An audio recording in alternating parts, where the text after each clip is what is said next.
for the FCC to do what they want to do, to try to regulate it like a phone, create net neutrality as the norm, they have to have a hook to hang it on, and so they're hanging it on Title II. Do you like that hook?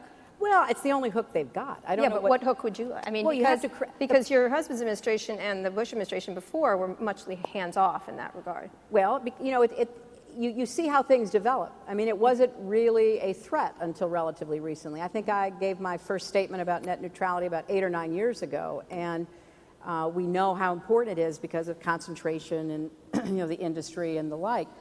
But I think that if there were another hook, it would come out of a modern 21st century telecom technology act, and we don't have that, and we're not likely to get it. Should this vote happen that way?